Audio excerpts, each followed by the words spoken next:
हाय सांग माने good morning. आमर आज मटन तरकारी हम केमती कौन प्रस्तुत होची देखो। मटन को आम पियाज तेल तेजपत्र हलदी लुण मिसेकी गोड़े दीचु किछ समय पूर्व तापर प्रस्तुत करवा मटन तरकारी। मटन को आम प्रेसर कुकर सिझेदवा। मसला भी प्रस्तुत हो सारी। मटन सिझी सारा तरकारी प्रस्तुत करवा। आलू को भाजीदवा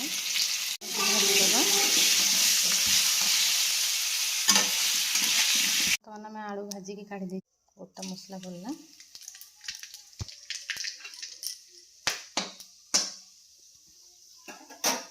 आम पियाज पकेगा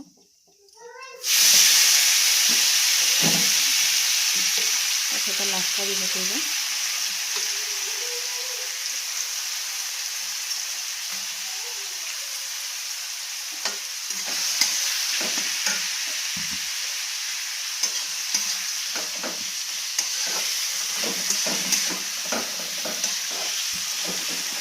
किसी लुण ऐड करदे जल्दी मेल्ट हो।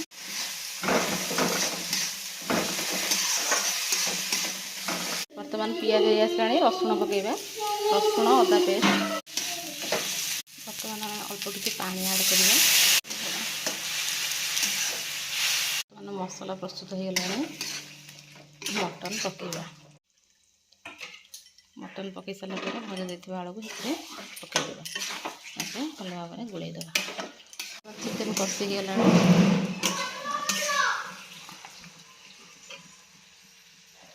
अल्प किसी पानी ऐड करके पुणी थर प्रेसर देके सिझेदेवा। चिकेन हो गला किसी पानी ऐड करदे। आमर मटन पाखे फुटी आसानी लास्ट में गरम मसला पकईदेवा। बर्तमान प्रस्तुत हो गला मटन तरकारी।